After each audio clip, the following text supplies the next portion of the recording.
Penyitaan kendaraan terkait Tubagus Hairiwardana alias Wawan dilakukan KPK secara bertahap dan berkelanjutan. Saat ini KPK telah menyita 40 mobil dan 1 motor Harley Davidson. Seluruh hasil sitaan kendaraan terkait Wawan ini diperkirakan bernilai hingga 48 miliar rupiah.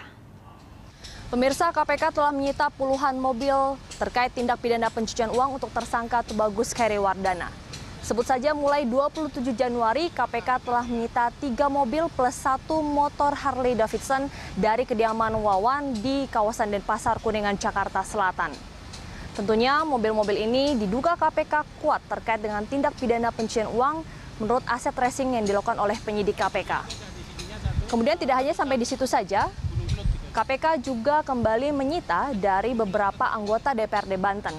Misalnya saja seperti mobil yang ada di samping saya ini, adalah 1 unit Honda CR-V B710 MED yang diduga kuat dari pemberian Wawan untuk salah satu anggota DPRD Banten bernama Media Warman. Tidak hanya itu, KPK juga pernah menyita mobil-mobil mewah milik Wawan. Sebut saja mereknya seperti Lamborghini, Ferrari, Bentley, dan Rolls-Royce. Dan tidak hanya itu, per 13 Februari lalu KPK juga kembali menyita 6 mobil dari beberapa anggota DPRD Banten. Sebut saja namanya seperti Tony Fatoni Mukson, kemudian ada Gunawan, seorang ketua DPC dari Pandeglang dari fraksi Golkar. Dan tidak hanya itu, pergerakan penyidik KPK juga menyita salah satu mobil yang disita dari Jalan Bangka di kawasan Jakarta Selatan. Ini adalah salah satu unit Toyota Velfire yang disita KPK dari seorang artis bernama Jennifer Dunn.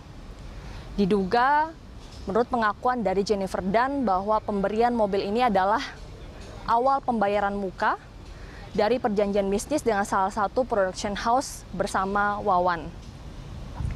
Jika ditotalkan memang sudah ada 40 mobil dan 1 unit motor Harley Davidson yang telah disita oleh KPK terkait tindak pidana pencucian uang untuk Wawan.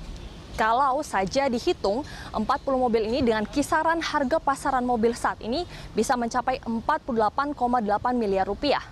Dan tentunya nilai ini akan terus bertambah karena KPK masih terus melakukan aset tracing terkait dengan tersangka Tubagus Hairiwardana alias Wawan untuk tindak pidana pencucian uang ini. Yuliana Wan, Dwinanto, Berita 1, Jakarta.